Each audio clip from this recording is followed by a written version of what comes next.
So thank you for showing the video. Now, with great pleasure, I would like to invite Mr. Zhang Ming, the Vice Minister of Foreign Affairs of the People's Republic of China, to give the keynote speech on China's practices and policies in the Arctic. Please welcome.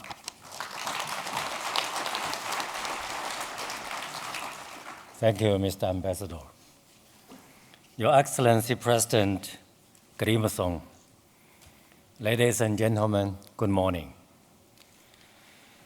The Chinese delegation is honored to hold this country's session during the third Arctic Circle Assembly with the theme China's contribution, respect, cooperation, and a win-win. The session aims to present a full picture of China's Arctic-related practices and policies, help the world better understand China's participation in the Arctic affairs, and promote mutual trust and cooperation. Ladies and gentlemen, China started to turn its eyes to the Arctic as early as 90 years ago. In 1925, it acceded to the Svalbard Treaty, which marked the beginning of China's participation in Arctic affairs. Since the 1990s, China's involvement in Arctic activities has been expanding both in depth and breadth. In the area of scientific research, China has successfully conducted 6 scientific expeditions and set up the Arctic Yellow River Station, thus establishing a basic Arctic observation system. For years, China has been an active player in Arctic scientific research and cooperation. It joined the International Arctic Science Committee in 1996. The Chinese icebreaker, Snow Dragon, has taken foreign experts on quite a number of Arctic expeditions. Chinese experts have also been active in the research projects of several working groups under the Arctic Council. At present, China's activities in the Arctic mainly focus on scientific research. In the area of environmental protection, China has acceded to and earnestly implemented such international treaties as the Vienna Convention of the Protection of the Ozone Layer, the United Nations Framework Convention on Climate Change, and the Convention on Biological Diversity. It is the first developing country to introduce the National Climate Change Program, and the environmental protection has always been high on the agenda of China's work related to the Arctic. In the area of shipping, China has been involved in formulating the Polar Code by the International Maritime Organization in a constructive manner. Chinese merchant ships are exploring the possibility of taking the Arctic sea routes.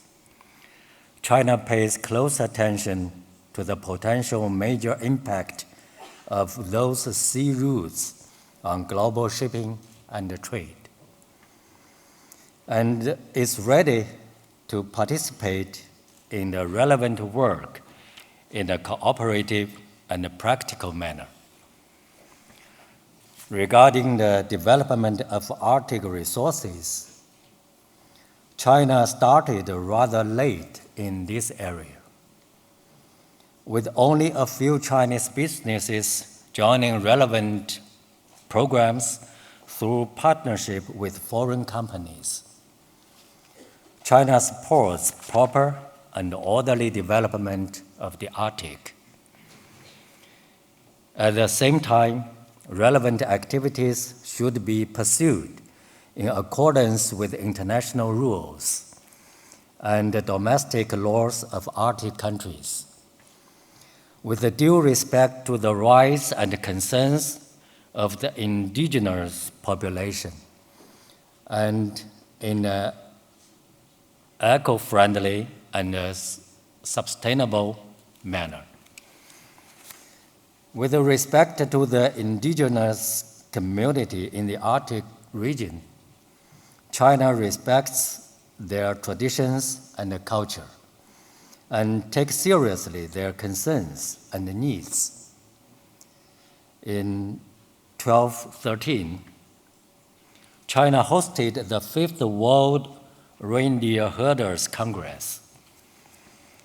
Going forward, China will continue to make its contribution to the indigenous community through appropriate programs.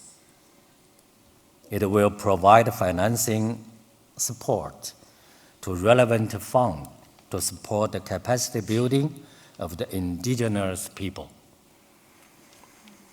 What has happened shows that China is a constructive participant in and a partner of cooperation in Arctic affairs.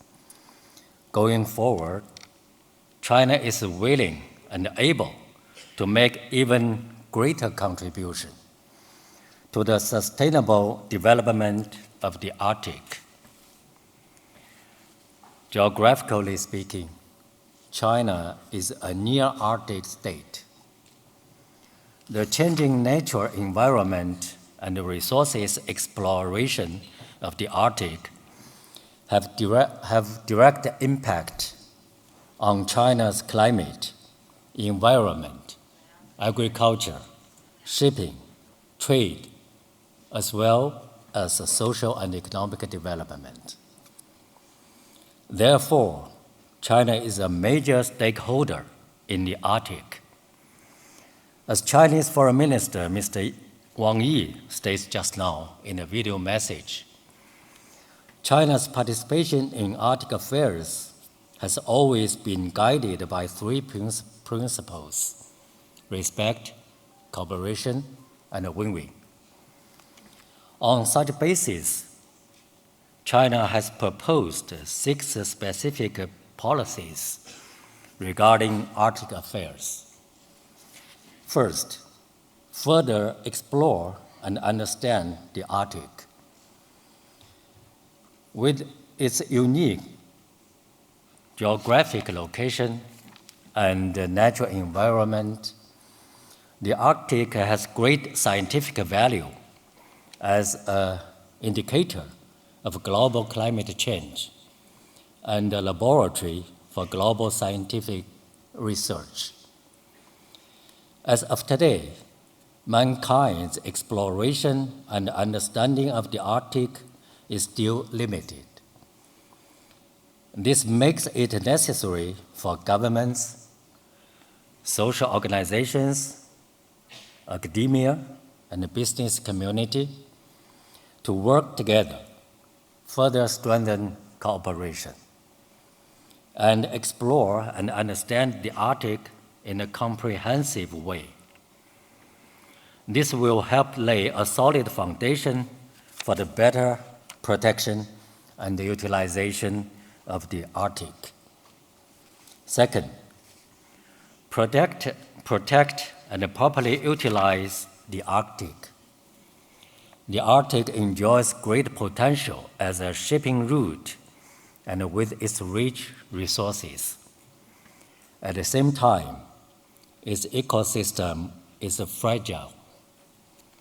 Therefore, we must strike a balance between protection and utilization.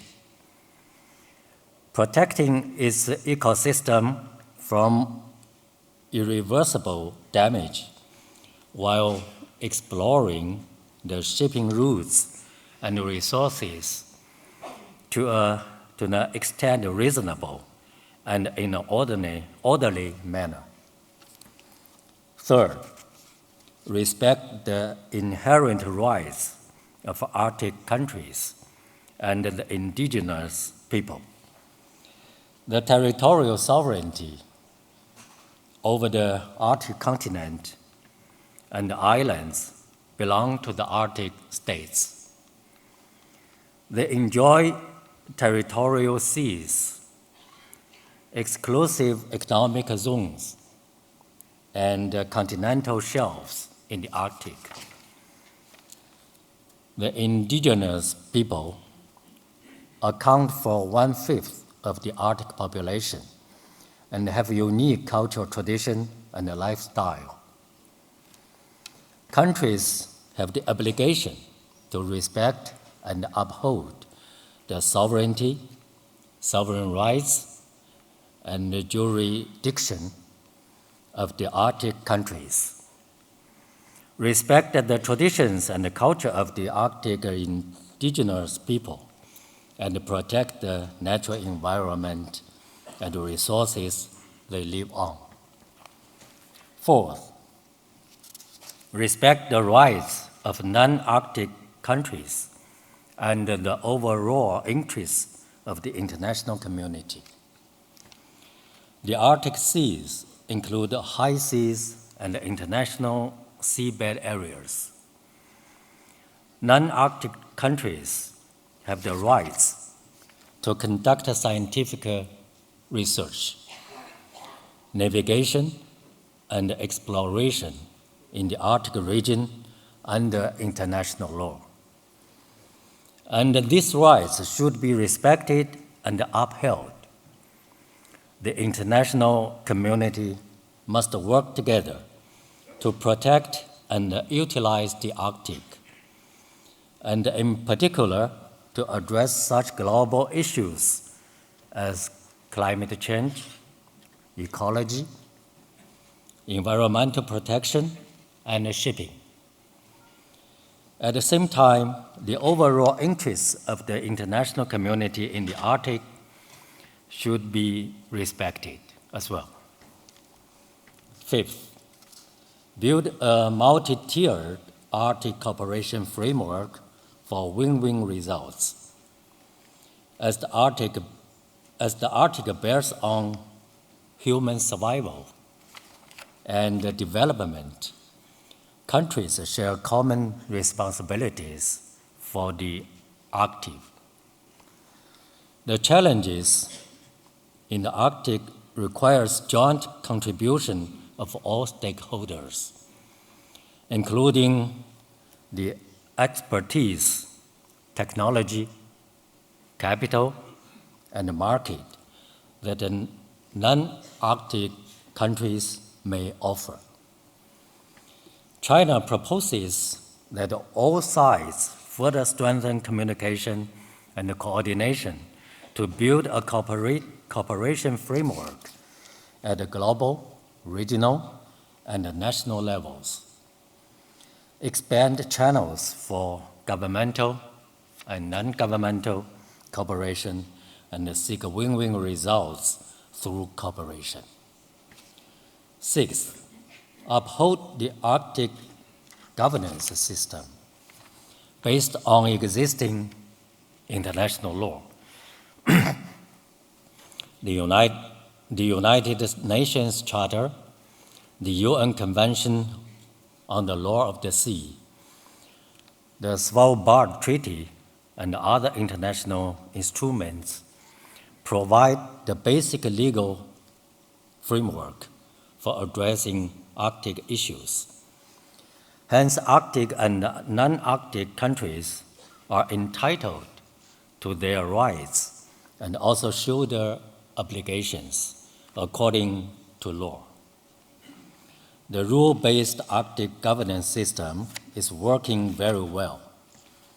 China supports improving Arctic governance under the existing framework of international law, recognizes the important status of the Arctic Council in Arctic governance and supports the IMO and other international platforms in playing an active role in Arctic governance.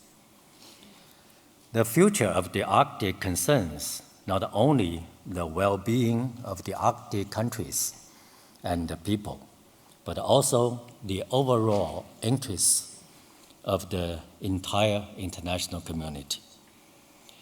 In this increasingly globalized world, it is all the more important for parties to jointly explore, understand, and utilize the Arctic. As a developing country, China will continue to advocate respect, cooperation, and win-win results, step up exchange and mutual learning, and work together with others to build an Arctic that enjoys peace, stability, a sound ecosystem, and sustainable development. Thank you very much.